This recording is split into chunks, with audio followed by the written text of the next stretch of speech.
अस्सलामुअलैकुम। गंदी नहर के इर्द गिर्द लोगों की भीड़ जमा थी। सब शोर मचा रहे थे। कोई कह रहा था 1122 को फ़ोन करो, तो कोई कह रहा था कि वासा वालों को फ़ोन करो। एक औरत को लोगों ने पकड़ कर रखा था। वो चिल्ला रही थी, मेरा बेटा मर रहा है, अगर खुद नहीं बचा सकते तो मुझे नहर में जाने दो। मैं अपने बच्चे को अपनी आंखों के सामने मरता हुआ नहीं देख सकती। लेकिन लोगों ने उसको पकड़ रखा था और कह रहे थे नहर बहुत ज़्यादा गहरी है, वहाँ कोई भी नहीं जा सकता। एक देहाती भीड़ को देखकर वहाँ रुक गया। उसने अपना साइकिल वहाँ खड़ा किया और भीड़ में घुसकर आगे निकल गया। आगे पहुंचकर वो हैरान हुआ कि एक बच्चा नहर में गोते खा रहा है और सब चुपचाप खड़े देख रहे हैं। उसने बिना कुछ सोचे समझे गंदी नहर में छलांग लगा दी। नहर में जाकर वो देहाती गोते खाने लगा। वो बहुत ज़्यादा गहरी सीवरेज की नहर थी। करीब ही था कि वो बच्चा मर जाता, लेकिन देहाती ने अपनी जान पर खेलकर उस बच्चे को गंदी नहर से निकाल लिया। जो ही देहाती बाहर निकला, उसने फौरन बच्चे को उल्टा लटा दिया, जिसकी वजह से उस बच्चे के मुंह से बहुत सा गंदा पानी बाहर निकला और बच्चे की सांस बहाल हो चुकी थी।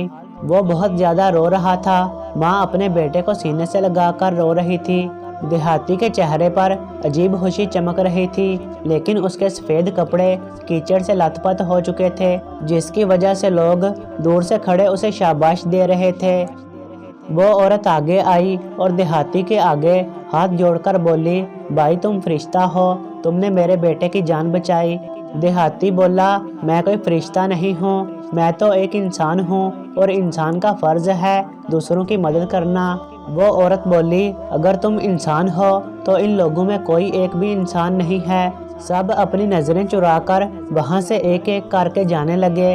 औरत देहाती से बोली, भाई मेरा घर करीब ही है, आओ मैं आपके कपड़े धुलवा दूँ। मुझे अफसोस है कि मैं आपका शुक्रिया अदा नहीं कर सकती, लेकिन फिर भी अगर कोई काम मेरे लायक हो तो बताएं, मैं एक अच्छे घर से तल्लक रखती हूँ। अगर पैसे चाहिए तो वो भी बता दो, मैं दे दूँगी।